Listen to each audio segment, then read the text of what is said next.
They say we're loud, opinionated, afraid, telling us to hush, dim our historical light. But darlings, we're the heartbeat, sharp and keen, unveiling the truth behind the silver screen. History harpies hear us roar. Through the ages we explore. Fashion, film, and TV's lore. Welcome to History Harpies. I'm Lauren. And I'm Christine. And we are talking this week about crazy mother-daughter relationships. Christine and I were scrolling through Netflix and came across what was the Unknown Number. Unknown Number, which was the number one pick of the week when I was scrolling through Netflix. So Unknown Number in some way is a riff off of our Carrie discussion last week.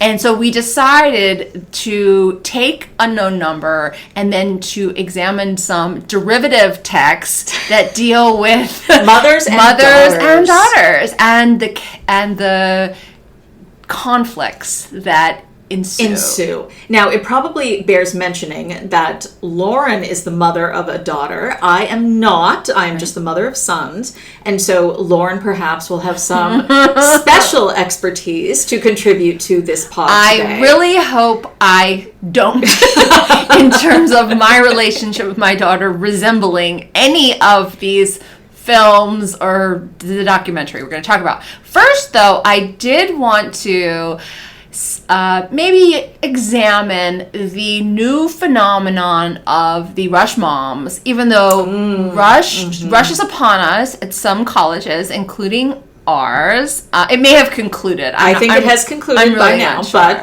But while I always thought of rush as, of course, important to our students at an SEC college and many other colleges across the country, I really hadn't thought about the role of the mothers. Nor did I ever think that I myself would be involved in a Greek rush tradition as a mother, not as a student. Not as a participant. Correct. And so I started to see all of these rush talks about these girls getting into the sororities and getting bid day and the dances and all of that, which I'm very familiar with and see that on our college campus all the time.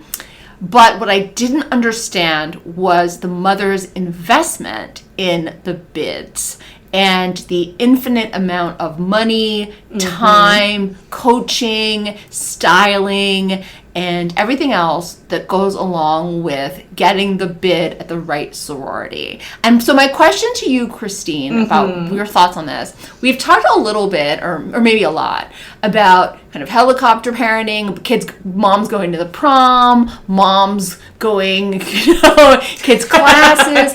And so parties. Is this mom rush phenomenon part of an extension of helicopter parenting, or do you think that there have always historically been moms that were invested in rush, in these sororities, to the extent that they themselves are going, not to just Parents' Weekend, okay, which most fraternities and sororities have, but to all the stuff. And, curling their daughter's hair before. Buying the outfits. And spending. Consultations. I mean, in one of those talks, there were close to $20,000 being spent on Louboutins and I don't even know what for these particular rush experiences. Do you think this is helicopter parenting, the sort of natural progression of it? I think it's a natural progression of helicopter parenting. I think that is true. But what I think it is more so a progression of, I would argue, is simply social media use among all ages. And so I don't think it's the case. In fact, I'm quite sure it wasn't the case that you would have moms involved in rush, 20 years ago. I'm sure they were involved in the sense, of listening to phone calls, and giving advice.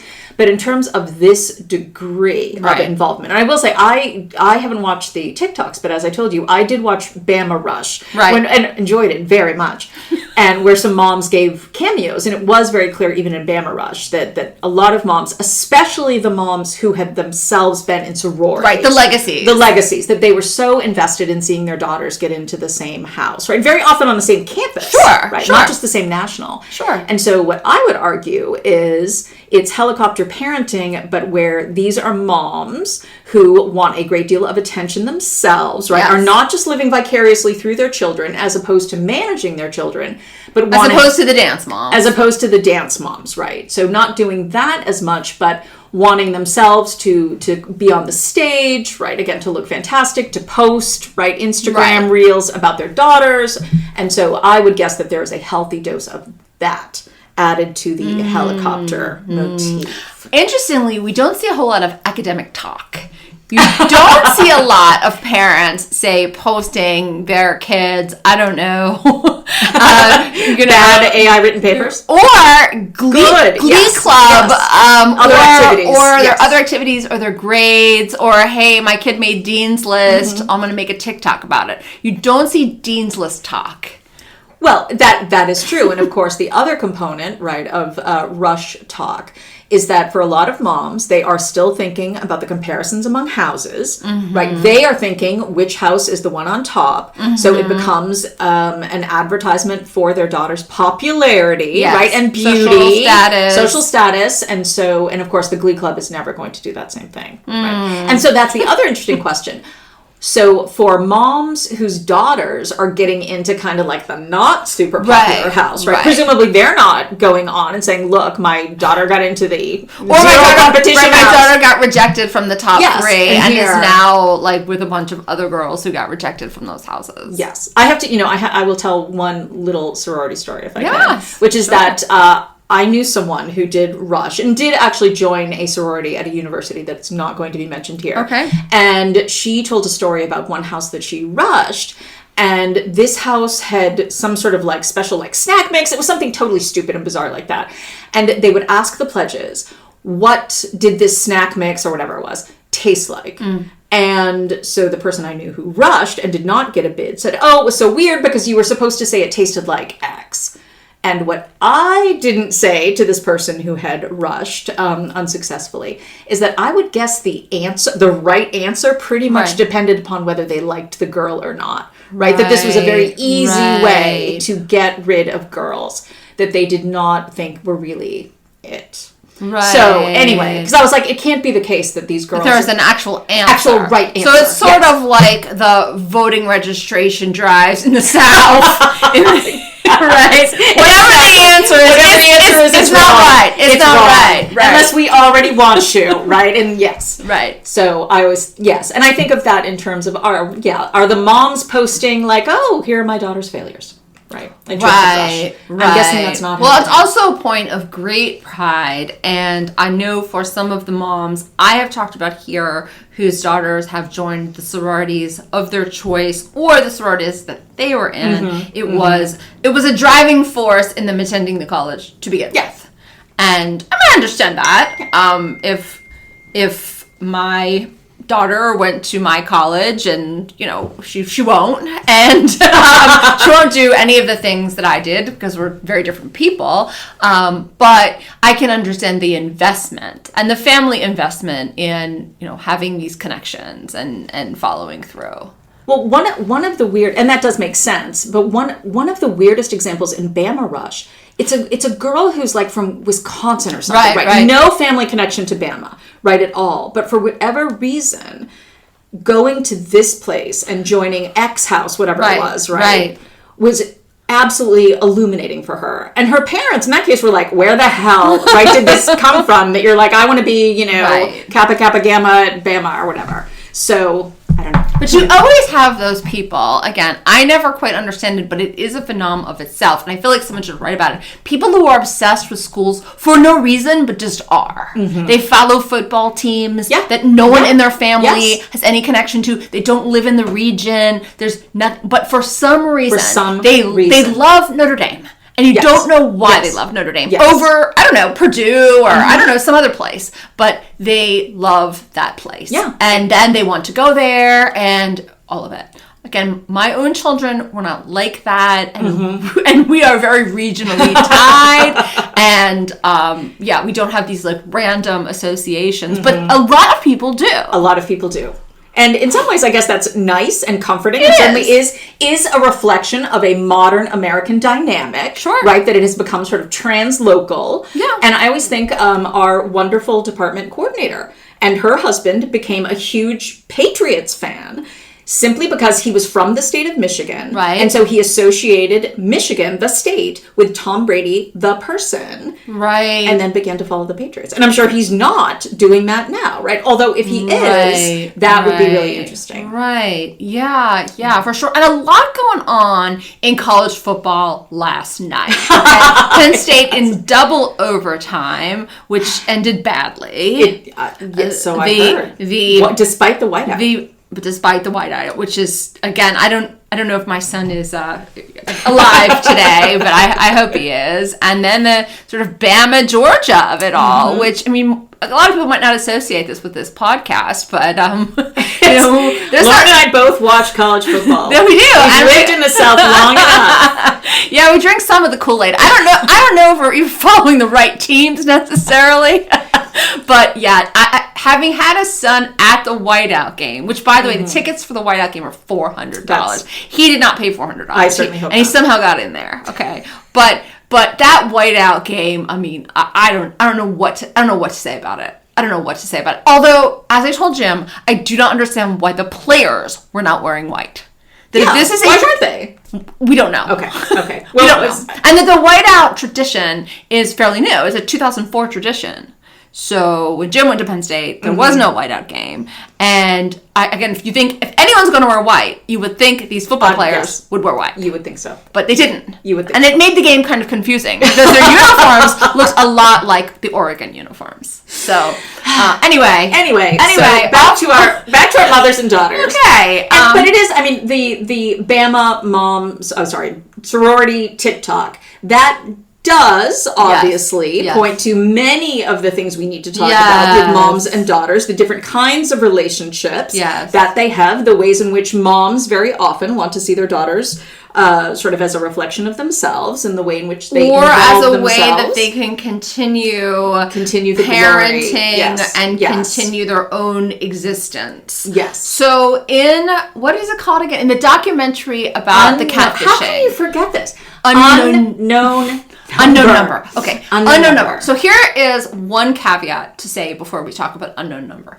Unknown number has the biggest spoiler of perhaps anything in it. It has the biggest reveal. Oh, yeah. We need to. So if you have not seen Unknown Number, which is this documentary about catfishing in this high school, you really should fast forward through this segment of the podcast because you need to watch it and we will ruin it for you. The entire reason to watch this really horrific documentary. I mean, not horrific. It is. It's actually a brilliantly made documentary in the sense that you really don't know what the spoiler is going to be. But the content of it is pretty horrific. But we will talk about the whole thing, and we will talk about the identity of the catfisher. Yes. So, and it's the reveal is so jarring. It is shocking. It is when I found this out, I had to pause the TV,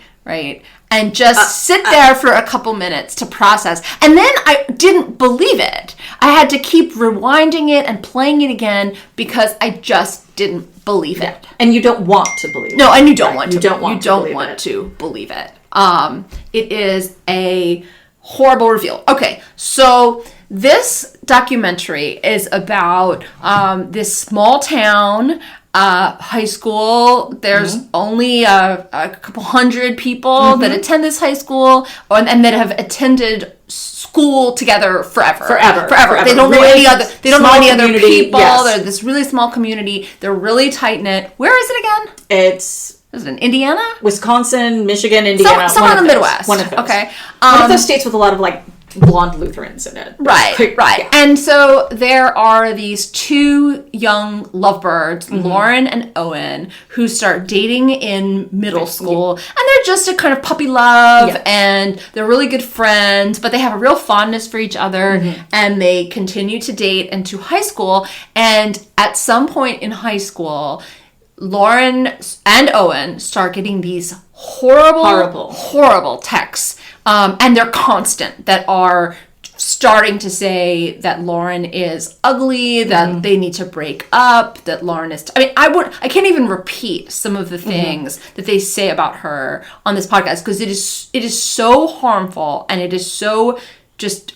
it is so frightening what they're saying. They're telling her to kill herself. They're telling her that Owen is with other girls, and the persistent nature of these texts, it just won't stop. These for years, and they're getting the texts, and then the parents are getting the texts, and more people are finding out about these texts, and so the parents in the community start telling the teachers and the administrators, and they want to know who's sending them, and then all these other people get fingered for sending the texts. And part of the reason why is because nothing external makes a difference in terms of trying to stop it, right? No phone numbers being changed, no new phones, right? Nothing makes a difference. Right. That it is constant, that even if they do try something, the texter will discover.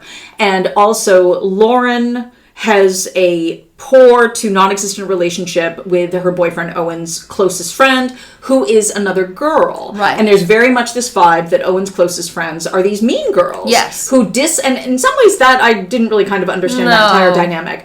And there very much is the idea that Lauren is not one of the popular girls. Right. She's sort of on the outside, even though she is dating this popular boy.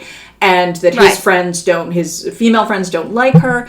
And so suspicion naturally falls on the female friend mean girls. But it also, in addition to the mean girls, because of the kind of details that the perpetrator reveals, a sweater in somebody's house during Christmas, they realize that it has to be somebody who has been around Lauren and her family on a sort of granular level, intimate on a family occasions. It couldn't have been one of these mean girls, because these mean girls, there are things about her that they couldn't know, or that they couldn't have access to, and it really feels like the sort of this predator is just lurking around this girl and watching her every move, and also that they play basketball, the girls. Yes. And so, talking about the games and who she played and who had this many points, and just the kinds of things you would only know,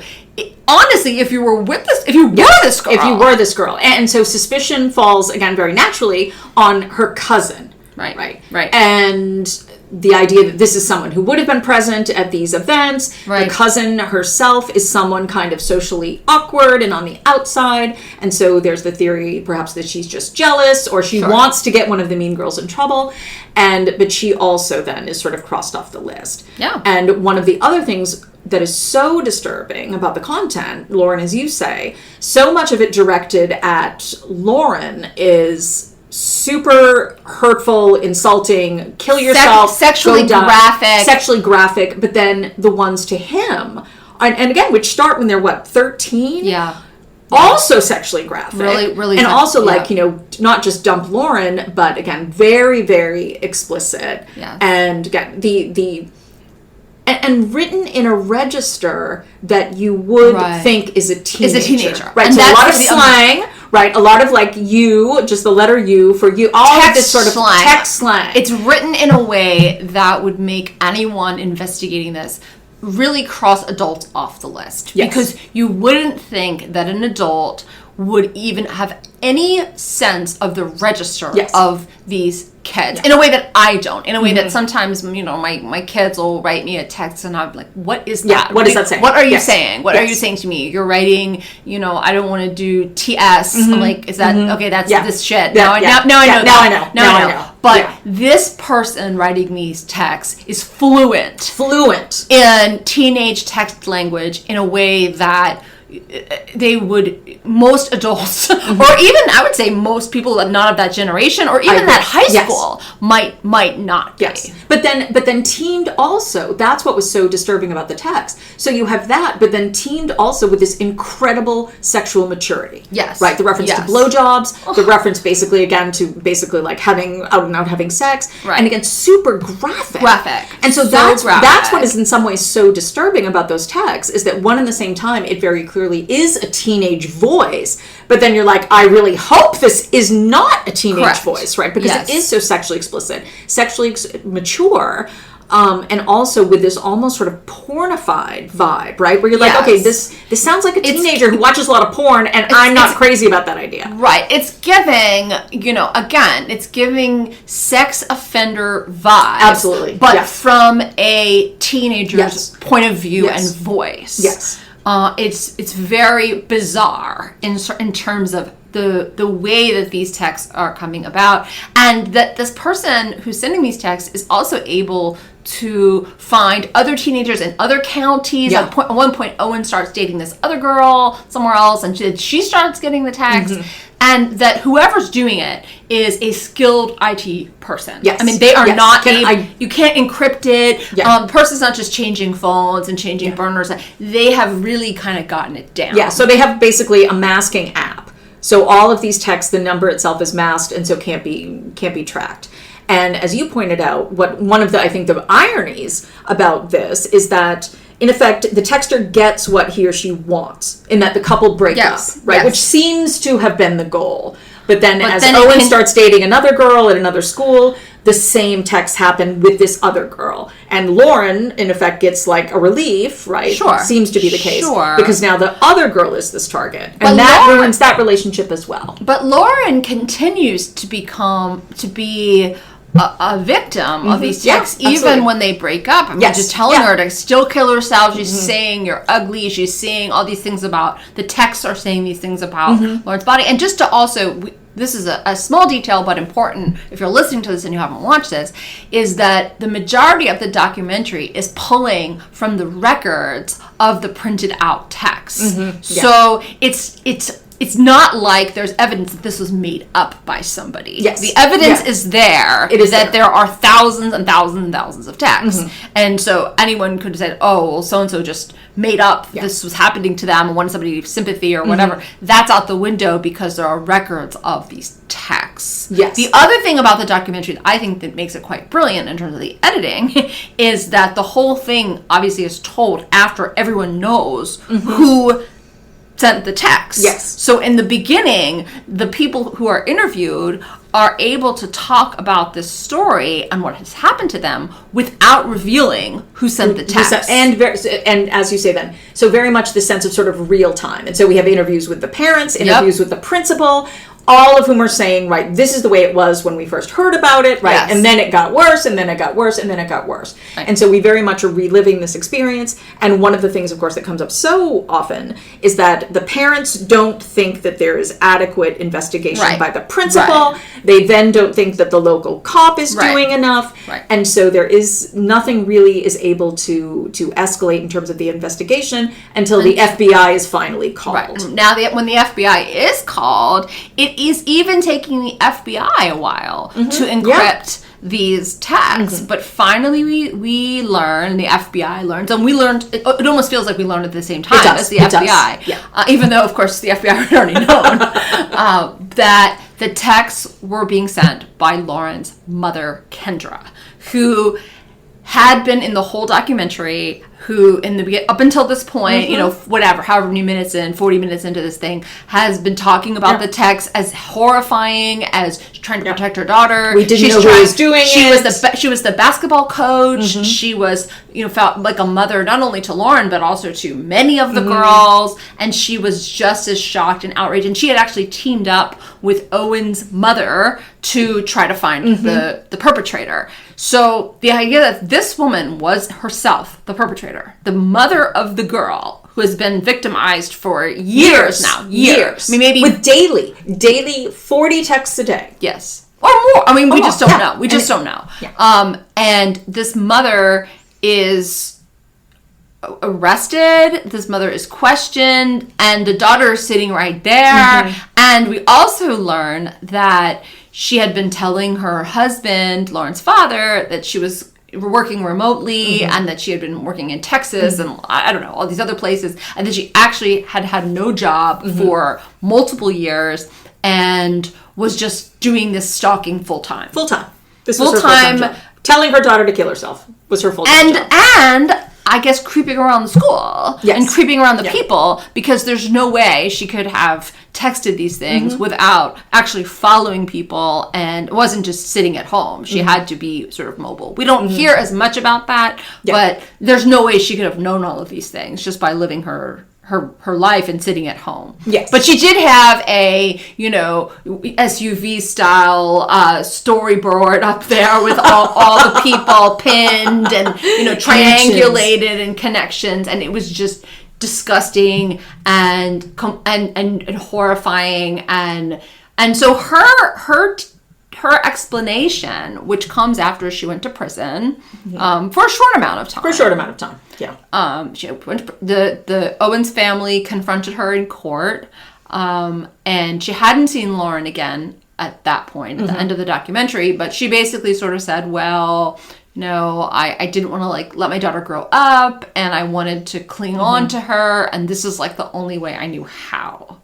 Well, and this, of course, it's so completely unpersuasive because, she tries to make this argument that she herself had been, molested or sexually abused or something, not as a child, but that her teen years had something had happened sexually that she wasn't comfortable with, and that it's this completely convoluted explanation. That says, I was trying to prevent my daughter from having a bad experience like I did. Right. Therefore, for 2-3 years, I told her to kill herself and basically said, her boyfriend was getting blowjobs from some other girl, and if she didn't put out, this is basically what... it makes no sense. Utterly ridiculous. It makes sense. And of course, she also tries to say, that the very first text...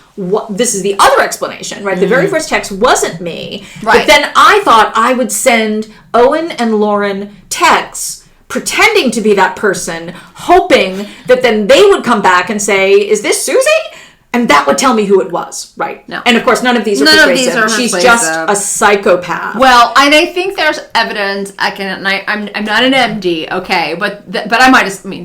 Could be that she has some form of schizophrenia and that she may not have been completely disassociated with herself when she was sending these texts. And this isn't an excuse. I'm just that she turned into this weird, again, predatory teenage boy sending these texts in this jargon, and then the other part of her time she was with her daughter and her daughter's basketball team and coaching them and acting like a regular mom. The whole thing is just so bananas that it is impossible to understand. It is. Although we have the other explanation, right, that she is someone who has always craved attention. Yes. And that this, in effect, someone even uses the Munchausen by proxy, right? Yes, that this is a version of that. This kind of digital version where she is able to be the center of the drama by saying the administration at school isn't doing enough, and my poor daughter, and she's going through so much, and,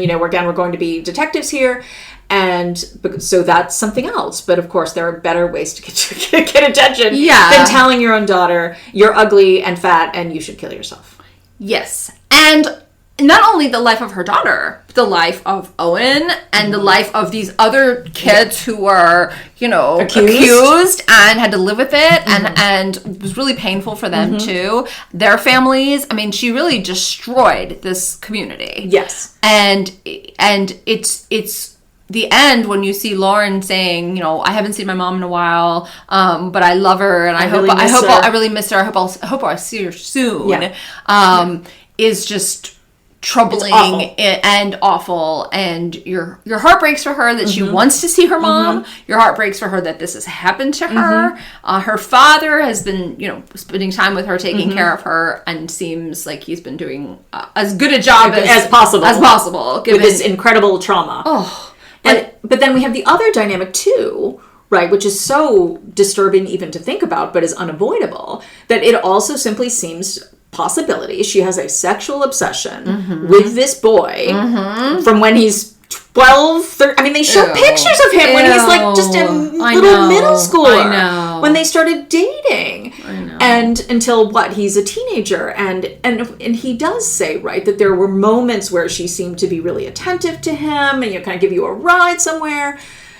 And, the possibility that she sees her daughter, right, or then these other girls that he dates as a sexual rival. And then everyone's kind of like, well, why isn't she basically arrested for, when she is arrested, right, for, in effect, I don't know, creepy sexual stuff, with a child. Right. Because that also is the other disturbing part. There are so many disturbing things about this. And again, the dynamics of this, which are interesting, especially compared to some of the other texts we're going to talk about, it is not a momager vibe. No. And the whole time that you're watching this documentary, you don't get a sense that this is a mom who's trying to control her daughter and trying to put her in pageants or trying this is not helicopter parenting, right? No. Although she tries to say it is, right? She tries to say, oh, well, I was just trying to prevent this terrible thing. Right. But of course, again, that's But you don't get that sense at all. You and you got the sense that this, before all this happened, that this was a pretty independent, like normal high school kid who had a boyfriend and was really athletic and liked to play basketball and softball and, but it just was so heartbreaking to find out that her mother is so sick. And again, that there's no clear motivation in the way, again, as warped as the motivation might be in the other texts that we're talking about, okay? The motivation there is at least understandable. I'm saying it's not excusable, but it's understandable. It's understandable. This is just, who could ever make sense of this? Well, and that's the thing is, and I think this does come up in the documentary, but of course, this style of abuse, right? So again, she's not physically abusive. Right. She's not even emotionally abusive at home, right? No. She's not a yeller. No. She's not saying you're fat and ugly to her face. No. Right? It's so bizarre, but it is abuse, right? Absolutely abuse. Absolutely. And so in addition to the whole question of motivation, right? Even trying to say, what do we call it? Right, when this mother pretending to be someone else, right, levels this degree of beyond abuse to her own child. I think it's so, anyway, it's just so disturbing. Well, and I mean, I don't mean to state the obvious, but if an IT person in the Midwest can do this to their daughter and for years, undetected, with the FBI even having some trouble, we really wonder what the pros can do. Yeah. Although in fairness to that, I mean, you're right. But of course, if the pros are doing it, you can successfully change your number, right? And of course, that was the problem here, right? The mother was always going to know her and Owen's phone numbers, right? And so that, of course, explained all that. Sure. Why all of these attempts at solving the problem never worked. And so theoretically, right, the hope is that a pro doing something similar, there would at least be that possibility of extracting yourself from the situation. It made me really wonder about who has access to these kids. And again, in a small town like this one, where you don't have, again, police or metal detectors or whatever surrounded around a school. Unfortunately, the way that we do now in so many high schools, this high school was seen as a safe one. It was seen as a tight-knit community. And that's what makes it even more awful. Yes. But it does illustrate the principle, right? That abusers are more likely to be someone that you know and someone closer to your family circle. As depressing as that is, right? But one just never would have expected it in that form. No, and again, as you're saying, as I was talking to you with my own mother last night, the register of the texts really made all the adults crossed off the list. Yes, absolutely. And that's, again, in most cases where there is child abuse or, this kind of predatory behavior, adults are not crossed off the list. Yeah. But nobody thought that an adult could be sending these texts sounding this way. Yeah. Well, and also, I mean, it really does. In some, it sounds so ridiculous to say it, but in some ways, it seems more believable to think about her hitting her child, right? Yes. As awful as that is, Yes. Who knows what that says? Yes. But it is. In some ways, it is even more thinkable to me to imagine her sitting in her living room with her daughter, getting angry and saying like, why don't you just kill yourself? It would still be terrible. Yes. Right? But in some ways, that still makes more sense. But the idea that this woman, right, is sitting in her living room, by herself or sitting in her car or whatever. Screens. With a screen and on purpose typing that out. And I don't know why, but that just seems so much more monstrous to me. It is. No, it really is. It really is. Especially again combined also, because with we can't put a sexual finger content. on it. I mean, Yes. Yeah. We just can't. We're like, what is that? Yeah. Where we've seen the other models that we're going to talk about. Yes. As horrible as they are too. And then we do have it, before we move on, we then, as you say, so we do encounter Kendra, the mother, in the documentary after she's been released from prison. And she has been sending letters to her daughter from prison saying, I love you so much. I can't wait till we rebuild our relationship. You didn't tell me you loved me last night and I'm angry at you now. And it's just, you really do, as you say, it's heartbreaking because you want this girl never to have any contact with her mother ever again in her lifetime. No. But also understanding how additionally tragic that is. Yes. The whole thing is tragic with a capital T. Capital T. Well, let's talk about maybe another overbearing mother, abusive mother. Okay. Should we then talk about Black Swan? Black Swan. So Black Swan came out in 2010. Stars Natalie Portman as a ballet prima ballerina named Nina, who has been with the New York City Ballet and in the corps, right? In the corps for who knows how long. Yeah, for who knows how long, but she's a pro and late 20s, and maybe? She's in her late 20s, and she is chosen by the ballet director Thomas to replace the former prima ballerina who played by Winona Ryder. I had totally forgotten. Who I also had totally forgotten was in the movie. Totally and this is a shock because, not because Nina is not a beautiful dancer, but because Nina is going to be the Swan Queen and needs to be both the White Swan and the Black Swan. And Nina's personality and also her performative style lends itself to the White Swan, much more so the kind of promiscuous, free, spontaneous, passionate, uninhibited Black Swan. Black Swan. Okay. This is, by the way, Swan Lake, Tchaikovsky's Swan Lake. Right? So the film is about Nina's journey to become the Black Swan, and a lot of Aronofsky's motifs are physical, kind of body horror. She's physically morphing into a swan, but it also captures a lot of the physicality of being a dancer. And having been the mother of a dancer for a long time, I can really appreciate the care that was taken to capture all the different elements, some of them very unpleasant, that dancers go through to make sure their brand new pointe shoes are dance ready, to take care of their toes, to take care of their bodies, to the regimen. And it also captures the real stakes in the dance world of, rising to the top, competing with other ballerinas. And the one thing that the film captures, which, again, I saw even in my daughter's company when she danced, was this real dichotomy between, you have these dancers that are supposed to be pure, that are supposed to be physically beautiful, all those expectations, but on these incredibly sexualized roles. And some of them quite young. Some of them 12, 13 years old, dancing with much older male dancers, and in roles that are very, very mature, and stories that are very, very mature. And even though Natalie Portman's character is in her 20s, she still has to embody that kind of maturity and sexuality in being the Black Swan.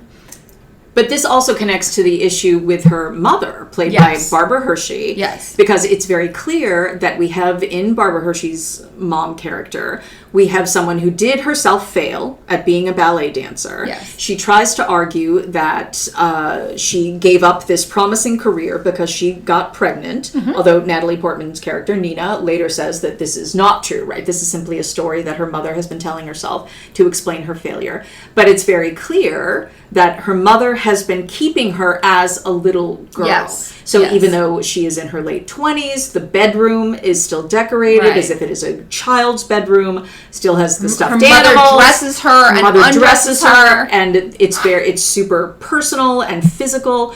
And so we have this juxtaposition, right, that as a dancer, she is described as being very cold, frigid, but perfect. So Yes. very much this dichotomy of the coldness and the perfection that is dispassionate, that has no sort of body or life behind it.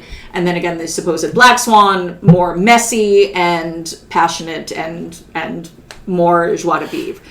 But who was also a woman, right? Who was also a woman. And it's suggested very strongly, even though the character denies it, that Nina is a virgin. Yes. Yes. And we have this then contrary figure, the Mila Kunis character, Lily. Right. Who does exist, by the way, right? She is not just a figment of Nina's imagination. Right. Although there are hallucinations. Yes, there are hallucinations of her. And so part of the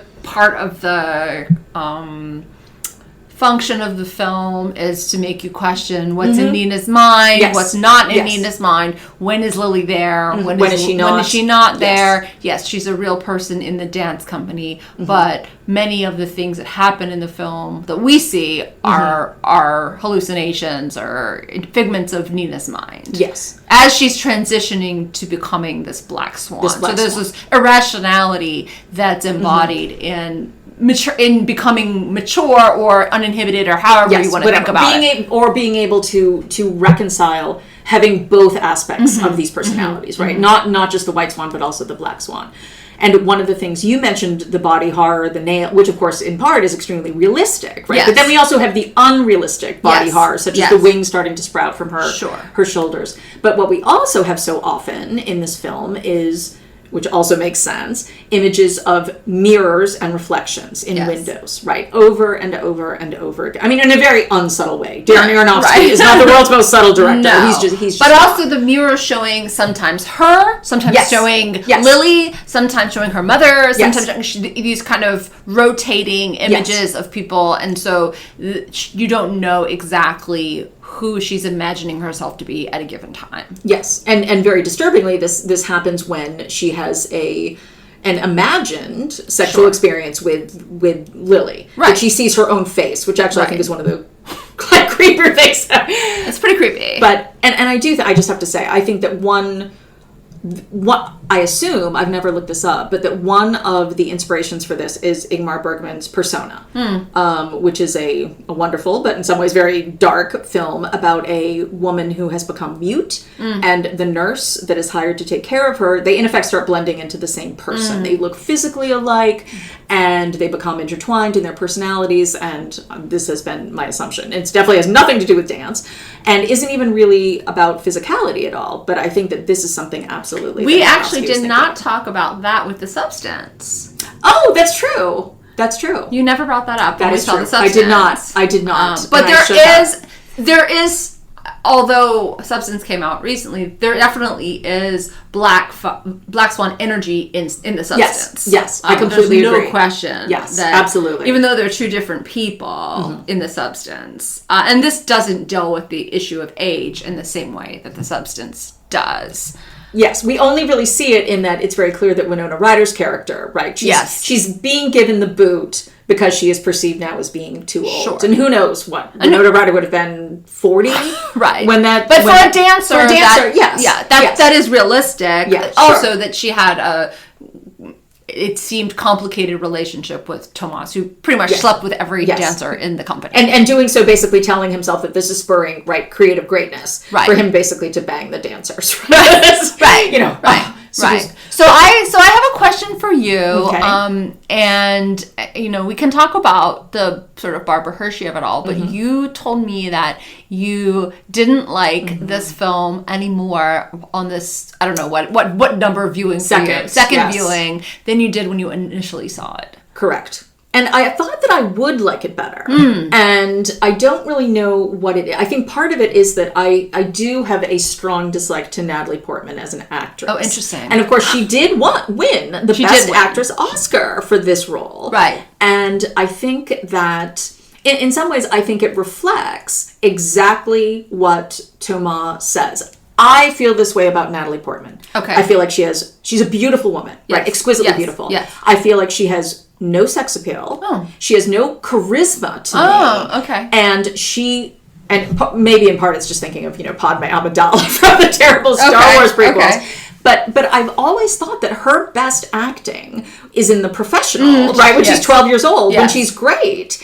And so I feel, to me, she is not someone who has a great deal of vivacity as an actress. And I would say the same thing about May December, which you and I watched together. No, we did not like that. Right, we didn't. And but to me, that's also Natalie Portman, right? It's the voice, it's the comportment, it's the body. And I don't mean, again, in that she's not beautiful. Again, she's exquisitely beautiful. But I do feel that way. I feel like she is cold as an actress. She doesn't move me. And I felt the same way again watching this. And maybe Darren Aronofsky feels the same way as I do, and that's why she was cast in that role. I doubt that, but nevertheless, that is it to me. And so again, seeing that, and I think also the second time seeing it, I did appreciate even more that it's a rewrite of Persona in a lot of ways. And I don't know why that didn't really strike me in 2010 when I saw it, but there you go. You liked it better. I liked it better. Yeah. Yes. Okay, how come? I liked it better. And it's not that I didn't like it when we first saw it. When I saw it in the theater, I remember Jim and I went and we saw it, and I don't think we loved it, but we thought it was interesting, and we thought it explored a lot. I like movies about creativity and art, and so I also very much appreciated that the nuance it gave to exploring the New York City Ballet and all the dimensions of that, and I just appreciated that on a thematic level. Yeah. On the second time around, having been through, again, for, I don't know, probably 10 years, the dance world, and certainly not the New York City Ballet, but a pre-professional dance company with many of the same dynamics that existed in this film, I could appreciate the small conflicts, the larger conflicts, the conflicts between the dancers, the expectations of the director, the irrationality of the director, and even Barbara Hershey's character. I have seen other dance moms act like that.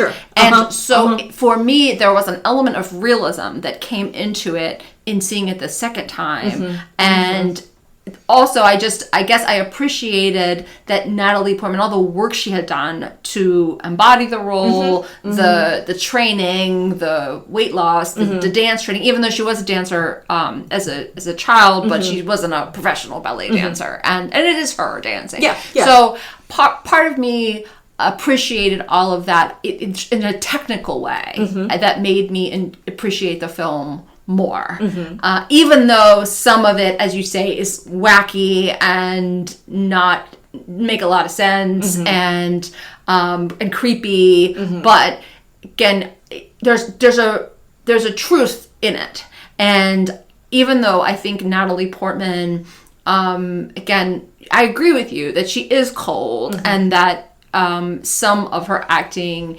isn't the most compelling, that there's a truth in the film that I appreciated. Okay, can I ask you a question then? Because so Barbara Hershey's character, and I don't think I had really noticed this the first time I saw it when it came out. So we never see her outside of the apartment. No. Right. But we're also not told that she's an agoraphobe or anything like that. She's clearly an artist. She's become a visual artist. She's a painter. Right. But so we don't see her as the kind of dance mom who's present, right? Like the only time we see her in the theater. The only time we see her outside of the apartment is the end when she's in the theater. Oh yes, of course. But see, and that's the thing is that I think I always thought that was like a hallucination. And I was like, oh, is and this she's not real? invited to the party. She says, "I wish I could have that party where he announces you're my swan." Right. And so obviously she is real, right? Again, she in general is not a hallucination. But I mean, is there any way in which you identify with this character in the sense that she is, even though she's not going down to the theater, she's not doing the hair there, she's not, let's get the right stockings or whatever.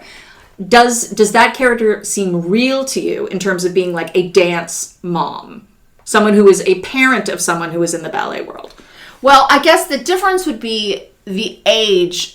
It makes sense to me that somebody who is living in New York, who is the mother of a professional dancer, would be living with her in an apartment and would be micromanaging her. Yeah. It wouldn't make sense to me that they would allow a mom to like go into her private, dressing room the way that they did the moms in my daughter's dance company, because they were little girls. But it does make sense to me that some New York City ballet dancer of Natalie Portman's age might have a mother that she lives with, and especially if the mother had been a dancer herself and was, still really connected to her and still clinging on to that world and really clinging on to her daughter's aspirations, would live with her and would micromanage her in the way that she did. I mean, we certainly don't see her trailing around after her or riding the subway with her or doing anything like that. Yeah. But she's calling the company. She clearly knows still, right? Administrative people or the secretaries or whatever at the company. Yes. But it's, and the interesting thing too about Barbara Hershey, which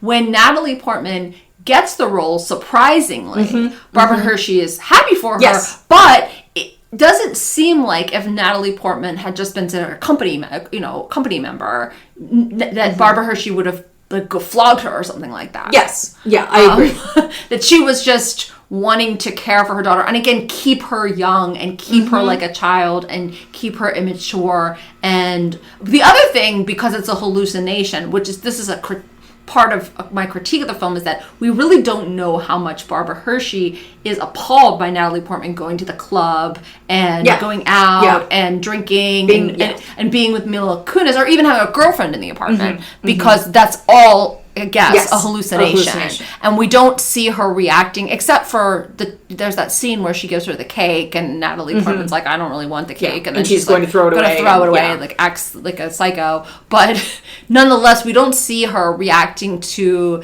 Natalie Portman. She doesn't say, oh, you slept with the director, like you slut or something. And she's like, oh, well, that's kind of what happens in the ballet world. Yeah. If you sleep with the director, that's something that you might have to do.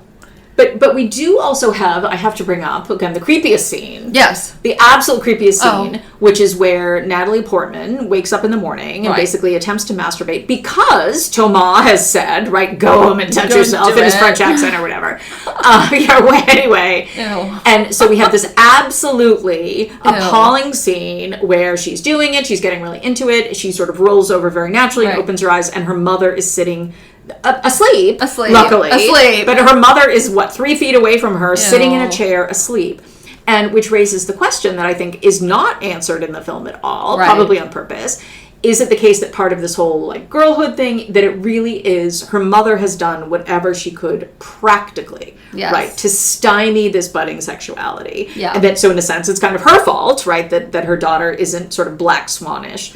But we don't, that isn't explored at all. No. Right? We don't really hear a lot that. No. Again, there's that little sort of, did he come on to you? What you say about the issue of Thomas sleeping with members of the company. But that, to me, that scene is so disturbing. And it really seems to lend Barbara Hershey's character so much power, right, in the construction of Natalie Portman's psychology. But that I do actually kind of wish we got a little bit more about that. Because, as you say, we don't know if the Lily thing in the apartment, how much of it is real. And it seems like none of it is real. Right. The idea that she's brought this girl home. And presumably also, I mean, we're giving Barbara Hershey's interiority a lot of credit here, but that she would know that a fully developed dancer with a full spectrum of, kind of motivations and expressions shouldn't be just a child. Should have again, a passion, a romance, seduction. Yeah. And many of these roles demand that. that. Again, she's not just dancing by herself. I mean, she's dancing with her future husband, ex-husband. Right? Yes, I actually kept thinking that while watching the movie. Right, but that ballet is inherently, especially when you're dealing with professional, mature dancers, not kids, right? That ballet is a very passionate art form, and that in stunting Natalie Portman the way she does, she is limiting her range as an artist. And perhaps intentionally, right? For all we know. Right. Because however much she wants to live vicariously through her, presumably there's also this glimmer of she doesn't want her to succeed better than she herself had done, right? She doesn't want her daughter to succeed, which we get a sense of when Natalie Portman throws at her, right? Basically, well, I'm the star of this show, Sure, and you were always just in the core, and you never made it out of the core, right? And so we get that sense of competition between mother and daughter. Sure. So we have then, because one thing I think about with Unknown Number, although I try not to think about it, is what would Kendra Licari have done if she just had a son? Right, as opposed to a daughter. That's an interesting question. But then I also think in terms of Black Swan, right, what would that dynamic be if in fact this were about a male ballet dancer? Right, still with Barbara Hershey's character. And what would it have looked entirely different? Again, if we're removing that sense of basically, I hate to use this word, but sort of mimesis with the mother and daughter, right? That you are just simply this copy of me continuing on into the world, which obviously is not what Kendra Licari thinks, right? She's not thinking, oh, my daughter is in effect me. She seems to have thought my daughter is a sexual competitor to me, in this creepy way. And again, we have these different complexities in Black Swan about that. So it's like, would Barbara Hershey have just said, oh, son who's now in the ballet corps? But I think the answer is yes. And I think because also we get very few glimpses of male ballet dancers, but the ones we do introduce them as sexual beings. Yes, they can say, would you fuck her? Yes, right? Exactly. You would fuck her and not her, right? I mean, we don't even put in the possibility they wouldn't fuck any of them, okay? Because they all seem to be straight. They all seem to be straight. So the idea that, yes, these are red-blooded men, and lustful male ballet dancers who are, given this litmus test of fuckability of Natalie Portman versus Mila Kunis or some of the other dancers in the company. And again, that whole element of the film isn't explored in a way that is satisfactory to me. I understand. But, again, my bar for films now, also, keep in mind, Christine, is so low. And I do think that this film, in terms of exploring art, in a 2-hour narrative, in telling a story, and moving us through what it says it's going to do, which is White Swan, and then the struggle to be the Black Swan, it does it. And right now, my patience for films is so low, and I feel like that one told a story about something that doesn't get very much attention in film, and on a level of really delving into the art, into the craft, and to me the body horror really is the nature of the beast. I am grateful to the film for just at least introducing that into the lexicon. Well, and I would add to that, what I do appreciate about it is that it is actually, I think when we think about it, it is very rare to have, at this point in film, a psychological drama, right? Yes. Which this is. That's where, again, you can really see the Bergman DNA. But how many people are like, I want Bergman DNA in my film? I mean, how many directors, right, are saying that, and writers? And, and we do have also an element of fantasy, and which I do think is also really valuable. And because I was like, okay, where is fantasy represented now in film, right? In film that is like an adult drama, right? And the closest I can get is that appalling Emma Stone film that you loved and I hated. No, I like that film. But again, but that's not a fantasy so much as it's a fable. It's a I think that is something that I like about Black Swan. But even in, say, Baby Girl, right? There's no fantasy. There is Baby Girl. No. Okay. It's straight up boring. Again, like, oh, sort of, it's a social film, right? Baby Yes. Girl is a social film in the way that someone would have understood it in the 1970s. Then with a little dash of that 1980s, sex drama. And there is a similar, it's coming to mind only because it's somebody who is sexually stymied, right? Yeah. Who somebody else is trying to bring that out in them. Yes. And this made much more sense to me, the Natalie Portman film, The Black Swan. Whereas you're like, why isn't Nicole Kidman just having sex with her hot husband at home?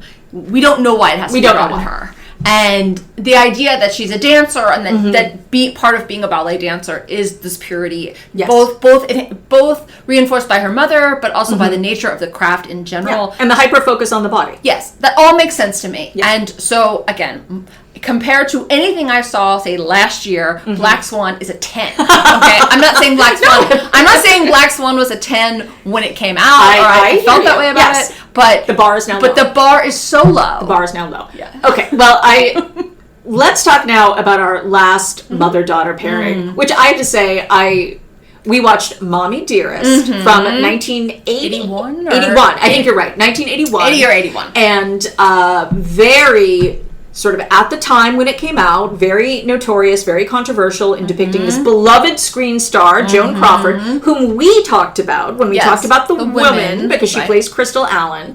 The minx who's working at the perfume counter at the department store. Joan Crawford, this beloved star for decades. So a tell-all book comes out written by her daughter Christina, then made into a film very quickly, which Lauren and I watched, Mommie, Dearest. This tell-all that Joan Crawford was this abusive hag. And now the film is notorious for its camp. The idea that the beautiful Faye Dunaway transforms into Joan Crawford. She really does. Faye Dunaway, and one of the things I do think we need to point out for maybe some of our listeners. Okay. Faye Dunaway was one of the most important female stars of the 1970s. Yes. This film basically destroyed her career. She never recovered from it. And again, from Bonnie and Clyde in 1967 on. Prestige, she was Julia Roberts, right? Prestige films, successful films. Right. She won an Oscar for Network. Yes. And just absolutely, this film just drove her into the ground because it was so camp. It was understood to be so over the top. Yes. But I will say also, a very entertaining watch. I don't know if you agree. No, it was a... Look, I'm not going to say that I loved Mommie, Dearest, but I could not turn my eyes away from it. It was, and it's funny because I don't remember the last time I saw her. I guess I saw it in the 80s on cable, HBO, cable or something like that. But I hadn't watched it seriously, and I certainly hadn't watched it to talk about it. Yes. And I was so interested in it from the minute that it came on until the end of it. Yeah. Not only because of the camp aspects of it and the overacting and the ridiculousness and the drama of it all, but also the life of this woman is so interesting. It is. And that you're really straddling this line between a film about the backlash to an incredibly successful woman and then her horrific treatment of her daughter. And maybe her son too. And maybe her son. But really the way that she is abusive towards this daughter and the question of success and the price you have to pay for success, but that she just keeps on kicking. This woman. She just rises up. And that I do think in terms of sort of our reaction watching it and thinking of it as a genre of film. Yeah. Because what I kept thinking, I'm like, okay, this isn't a tell-all takedown of an abusive mother. No. It's a biopic of Joan Crawford. Yeah. Right? Where you do, unfortunately, see, maybe 4 scenes where she's, again, genuinely abusive. Horrible. But in terms of response, what I do think is so difficult about watching it is that, yes, 80% of the time, you're like, you go. I told you, like, the whole scene. Girl, the whole scene you're where she's like, don't fuck with me, fellas, to the board of Coca-Cola. I'm sorry, Pepsi-Cola. Yeah, but she also, and the scene she goes into the, whatever that restaurant is with the Louis B, right? And she says, LB, I'm not sitting with your people, and, I'm going to be with my people. Yeah, and this is my restaurant. Don't bring me out like a racehorse or what. I mean, she really takes ownership of who she is in a way that you really admire. And that it really is remarkable that way. Obviously, there's no way on the planet that you watch an Unknown Number and you're like, wow, well, she has some good qualities. I know. You're like, this woman's a monster. No. And even again, the Barbara Hershey character in Black Swan. You don't watch that and you're like, well, she does some things. She brought the cake home. No. But that is what is so, in some ways, troubling about it, is that I think watching it as a woman, right, as a working woman, as a woman our age, even in addition to even being a mother, right, there are scenes in there, nobody should quote me on this, there are scenes in that film where I'm like, I agree with her parenting here. Right, when you get, for example, no, seriously, I mean, obviously, not she's beating Christina with that pool scene. No, not the pool scene, not the pool scene, not the wire hanger scene, but where she will say to Christina things like, look, I grew up with nothing, right? Her father abandons her when they're like, she goes to a boarding school, right? She has to scrub floors at the boarding school. But when she says, right, I don't want them to be spoiled Hollywood brats. Sure. Right? I want you to be independent. I want you to work. And I'm like, well, oh, that sounds okay. That sounds okay. And then she's doing the miserable, abusive stuff. But that, I think it is such a struggle because so much of the time you're like, she's struggling with age, right? Again, MGM basically boots her out saying you're not making us enough money anymore. She had this relationship. All kinds of sexism. And always having to live this very public life, right? With the publicity departments, right? First with MGM and then wherever she went next, Warner's or whatever. That she always has to live this life in the newspapers, right? On the radio, and that it's so public and that she has to she perceives, right, that she has to have this perfect family. And so in some ways it's interesting, to go back to our Bama moms. Yes. Because obviously now the presentation of her family, right, would just translate to social media. Sure. That entire publicity machine of MGM would have its different manifestations, and people would say that in the same way, oh, we're kind of getting to know, right, Joan Crawford as a mother. The way we have some celebrities who have chronicled their fertility and then their children and then what's going on with their children now and are more open or transparent about their family life, even if it's completely curated. But they put that story out there on social media. And of course Joan Crawford didn't have a choice. Exactly. I mean, and that scene with Christina and the birthday party and Christina has to be doing these things and Joan Crawford has to be feeding her the cake or playing with her with these sort of special toys or that sort of thing. I mean, it's really, really sad. It is sad. But then I also feel really sad, and you may have felt differently, the scene where she says to Christina, you can only have one toy and we're giving the rest of the orphans. And I was sort of like, well, that's not really Christina's issue. Yes. And and also making your daughter open all of those presents. And it's not like she said, well, we're just going to put them all in a pile and send them and then, to Goodwill and, you can keep these 5. I mean, she really forced her daughter to see these things that she enjoyed, to, appreciate these gifts, to feel joy, and then to take that away from her. Yeah, and we have the sense, right, that there is this double motivation, right? One of them is the publicity, right? Oh, Joan Crawford is so generous. But then also the sense of, I am going to deprive you because I'm going to kind of teach you this lesson. But then what we also see, right, is that when, at different points, when she is telling Christina that we have financial struggles and you have to Joan herself is spending money on her own person. And so there is this sense that the messages are not consistent, that her values are not consistent, and how much it has to do with the publicity machine is unclear. But also that Joan is, I mean, when Albert, the Pepsi guy, I mean, goes and gives Christina a check because Joan's redecorating this like multi-million-dollar apartment in New York, and Joan's like, sorry, Christina, you can't have any money, like go make it on your own. And he gives her the check, and you're like, you bitch, give your daughter some freaking money, right? Like, she's a starving artist, she's doing basically what you did, and why are you acting this way? And we know why she's acting this way, because she's been pretty awful the whole time.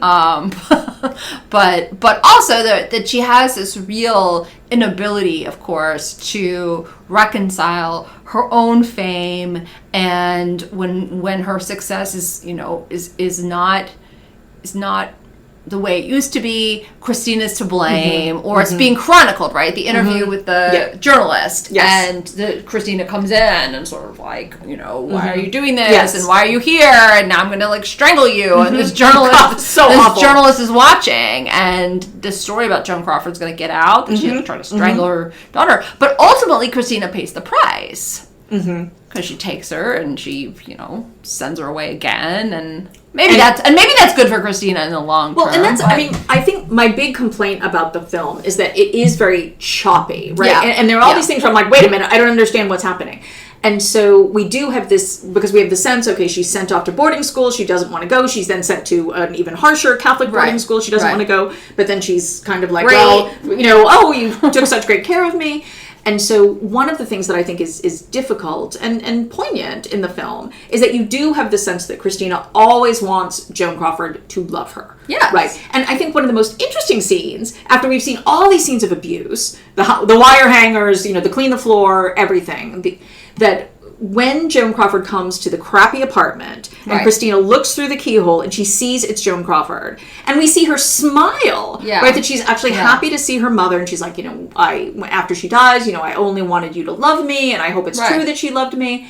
And it's so sad that way. And reminiscent in a lot of ways of Our Unknown Number. You are right. Yes. That really rung for me when she says, and of course it's a very different dynamic between those two mothers and daughters, but when she's like, I just always hoped she would love me, and I hope she did, and even though she didn't leave us any money, and we're completely, I and my brother have been written out of the will entirely, and they know why I did it.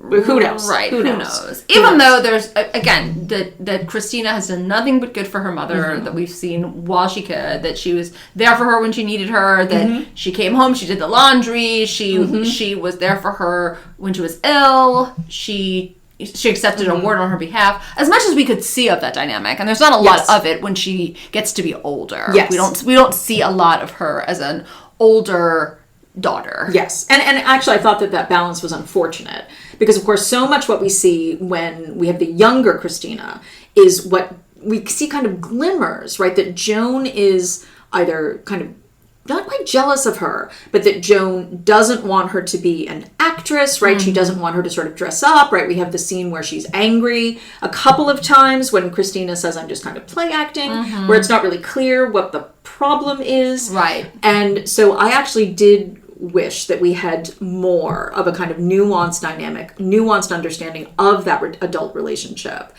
And we do still have the sense of kind of weird jealousy or replacement, especially in the soap opera. Yes, the thing, soap which opera did happen apparently in real life. Really crazy. Where Christina is hospitalized because of a ruptured cyst, and Joan plays the role that Christina was playing in the soap opera, which of course is so bizarre. I can't even imagine. Ludicrous. I mean, and Christina's like, wait, that character is supposed to be 28 years old. Joan Crawford at this point is what, like 60 or something? Anyway, but we do again have these moments of physical abuse, right? We talked earlier about Kendra Licari and sort of identifying what she's doing as abuse. And of course we have straight up, right? Straight up. Christina is straight up. Yeah. Now, I hate to say, but it's not clear how often, right? No. That's something else I wish was different about the film. Right. We don't know how often these kind of outbreaks take place. Yeah. We don't know what exactly triggers Joan. We don't... It feels erratic, but we also, the age, again, Christina's age jumps are pretty severe. The gaps between them are severe. We see a 5-year-old Christina, and then we see a 12-year-old Christina, and then we see like a 17-year-old Christina. So we don't know, and of course when she was in boarding school, Joan's not abusing her there, but we don't know what the going home looks like. Yes. Except for maybe more than once, but we don't know whether the abuse just continues.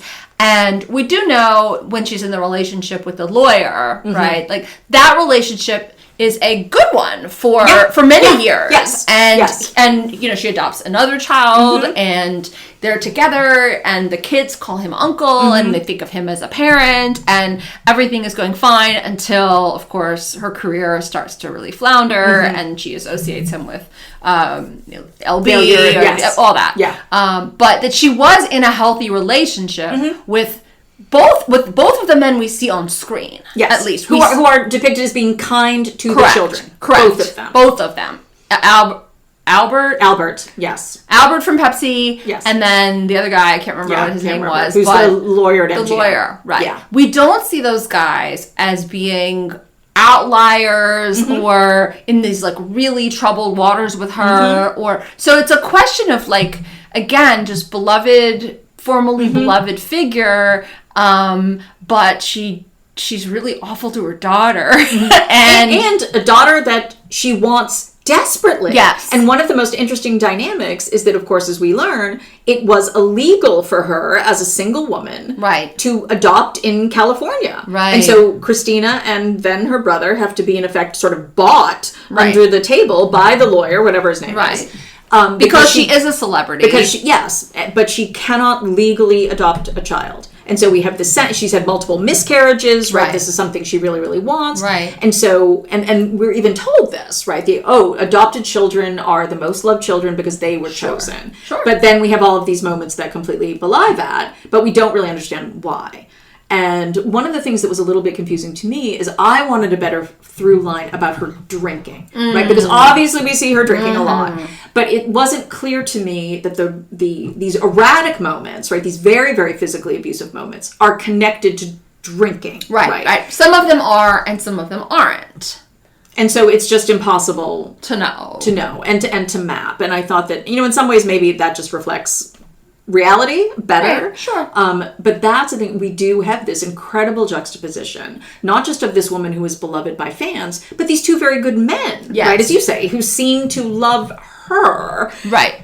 And so, and this dedicated kind of housekeeper, assistant, Carol Ann, who's with her for decades. That's the inconsistency of the film as a viewer. As you're not seeing her as this monster that's alienating more and more and more people, including her children. Yes. Right? You're seeing her as somebody who is abusing her daughter and maybe her son. We don't see that. Yeah. But also has this longevity with the people she works with the people who work for her, and in these two pretty long marriages / relationships with these two men who are serve as father figures to her children, who are loyal to her, and she's on the board of Pepsi. Yeah. I mean, we don't see any of that Pepsi stuff, but obviously she's a good steward for Pepsi. Yes. And she's not so erratic that she can't work. She's not so erratic. Or so drunk that she can't work. No.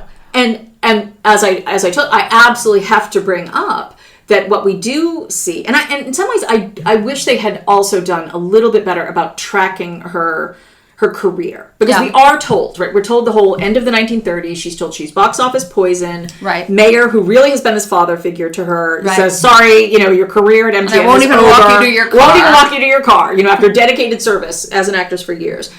But I think what is so striking to me is that she does win the Best Actress Oscar for Mildred Pierce. Right. One of her first films when she goes to, again, I think it's Warner's, and which is her big comeback. Right. And what's so fascinating about that is that Mildred Pierce is a film where she plays a mother with two daughters. The younger daughter at the very beginning of the film dies. That's not a spoiler.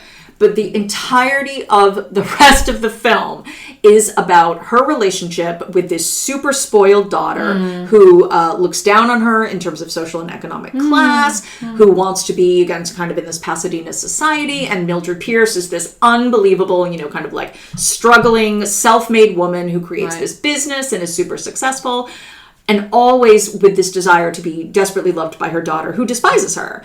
And so it's so interesting to me that then what we're presented in Mommie Dearest is the exact opposite, right, of this. The daughter who is desperate for the affection and attention of this mother that she loves, and the mother is a harridan and is like, I'm going to beat you with wire hangers for some irrational reason we don't know. Right. And so, because that irony is so rich. It is. And I'm not surprised that film didn't want to dwell on that, because it is so campy and so sensational in the sort of technical sense of sensational. It is. But I think I'm sorry that it's not the kind of film that could have explored that. Right, and it also feels to me, and I don't know if anyone's going to go back to Mommie Dearest, because my guess is that it's just not, I don't know.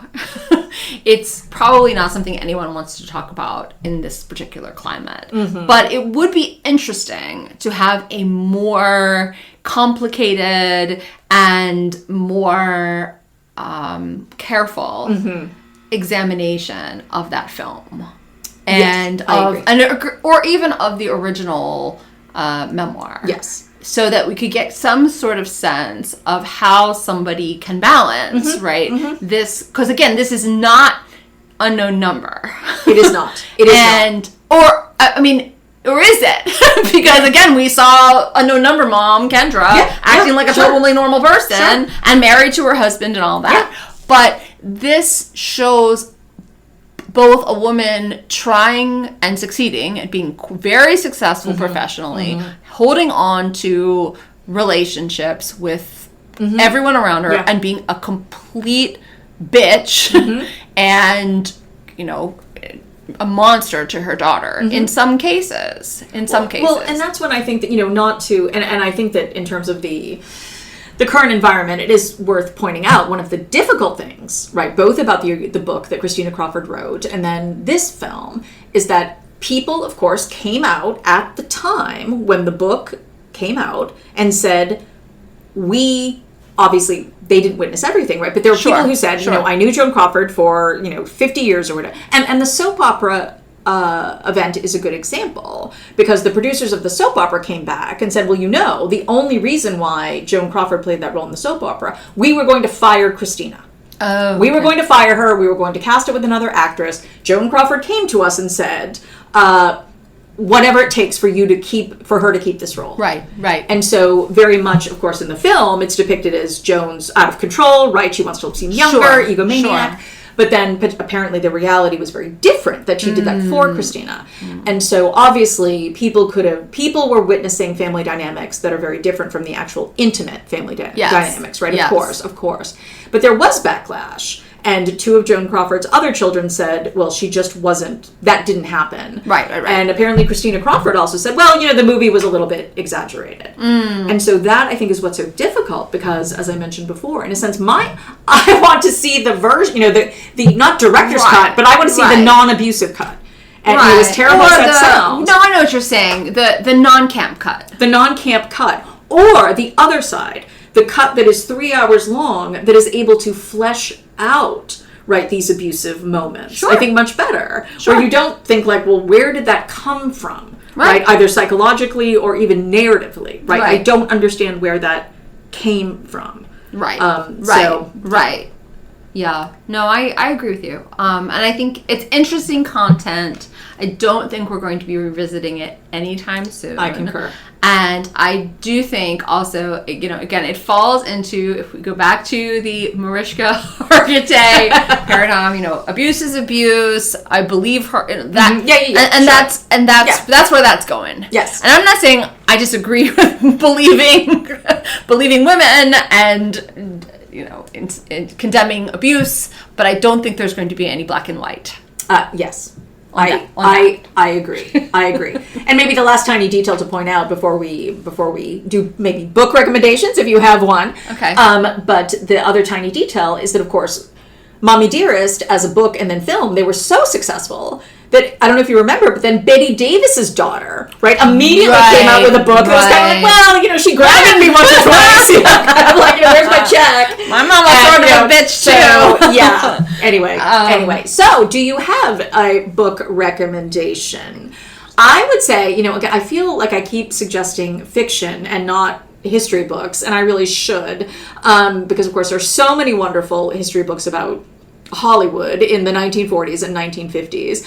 But I'm not going to recommend one of those. I am going to recommend, again, fiction, James M. Cain's original novel of Mildred Pierce. So again, becomes an Oscar-winning film, became an Emmy-winning HBO series starring Kate Winslet in the Joan Crawford role, the title role of Mildred Pierce. And Mildred Pierce is, again, so James M. Cain, this kind of hard-boiled, crime writer, writes a book about mothers and daughters. And it's a wonderful read. It's super kind of fast-paced. You are so angry all the time at Vita, the bitch daughter. You just want to... Anyway. And so it's really enlightening. It's fantastic about social class. It's fantastic about sort of California from maybe like the 1920s to kind of, again, 1940s. And you have this sense of sort of California itself evolving from farmlands into this really sort of like urban environment. It's just great. But again, in terms of mothers and daughters, James N. Cain, he hit it out of the park, and I have no idea how. Okay. That's my book rec. Okay, so my book recommendation, going in the scholarly route, but definitely a read for anybody out there. Joyce Antler, who is a terrific historian of Jewish women in American Jewish history, wrote a book called You Never Call, You Never Read, which is about Jewish women, mothers and daughters, and really the figure of the Jewish mother in American history, stereotypes around Jewish mothers as domineering, as however we want to think about bubbies and all of it. So the book gets into various tropes around Jewish mothers and the way in which they're both demonized and popularized in popular culture, in fiction, in movies, and all sorts of things. So I really would recommend anything by Joyce Antler, but this one goes with the podcast, and we have plenty of very famous Jewish mothers who are fiction and real, and including mine. So I will recommend that one to go with this podcast, although in a very different vein of the abuse theme. Yes. That is interestingly not a trope that goes with Jewish mothers, although domineering and possessive and overbearing, sure, but the wire hangers aren't coming with our people. So yeah.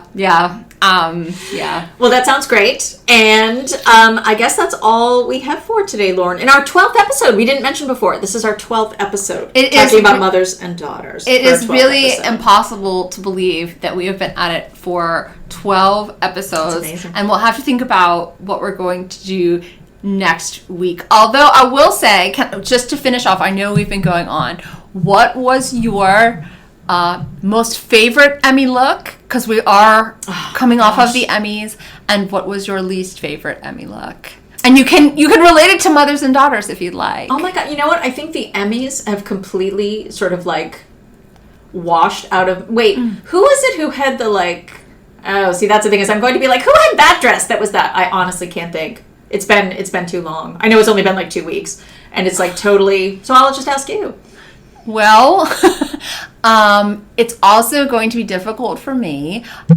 I will say that even though I appreciate creativity and I love me some Project Runway, so this will seem like a complete contradiction. Jenna, what's her name? The woman who's in Wednesday. Ortega. Jenna Ortega. Yes, her jewelry top. Okay, let me just say this. That outfit was a mess. And what's interesting about it is that Ethan on Project Runway just won a challenge for making an outfit that actually looked quite similar. Oh, interesting. But unlike Ethan's outfit, which actually had a full-on jeweled face covering that sounds cool, actually. And that was like really, nice. really avant-garde and really great. Interesting and kind of drag influenced and all sorts of things. Jenna Ortega's outfit looked like it was just some misplaced gems on breasts and maybe a skirt or something. There was something. There was just like something I don't even remember what was there. So I really didn't like it, and I just wonder why this beautiful actress would have to go out of a way. Again, it's also just like, we know you're Wednesday Addams. You don't need to go with the goth everywhere. Like, flip it up a little bit. Understood. Right? Flip it up a little bit. Yeah. I mean, heavy eyeliner looked good, though. The gothy eyeliner I like. I mean, it's giving Mila Kunis. That's true. Mila Kunis and her smoky eye in Black Swan. I'm going to say, my best, I don't know if it's best dressed, but definitely best look, and this is actually in some ways echoing some of the themes of this pod, and not to get too heavy into the SVU, but I actually think that Mariska Hargitay's whole look from head to toe was fantastic. See, you really needed to tell me before we did the pod that you wanted to talk about the Emmy fashions, Lauren. Because I don't remember it at all. Mariska Hargitay, she had this... Don't remember it at Her all. face work was incredible. Her hair looked great. She had that red sequined gown. No recollection She looked of it at all. really, really beautiful. And of course, she has She's this a very really crazy relationship documented with Yes. her mother. Yes. Okay. Of course, she was a very famous actress, Jane Mansfield. So I'm bringing it all You're back. bringing it all I'm together. bringing it all Bringing it together. all together. Yeah. All together. Yeah. And you Yeah. know, maybe if we had more time, we could talk about Gwyneth and Blythe Danner. But sadly, that will have to be another time. And neither one of them were at the Emmys. True. So I'm putting them in a a we can different put them category. in a different, or Melanie and Dakota. Yes, we will do a whole Nepo baby mother-daughter version. Okay, That'll be awesome. I really like that idea. That'll be I really awesome. I like do that too. idea. Maybe we can do that Nepo next time. baby mother version. I love it. Yes, I love it. That sounds great. And okay, so that's all I think we have to say. Oh, for I today. do have one final question. Yes, I'm sorry. that's okay. Do we consider Christina a Nepo baby if her memoir and narrative changed the story?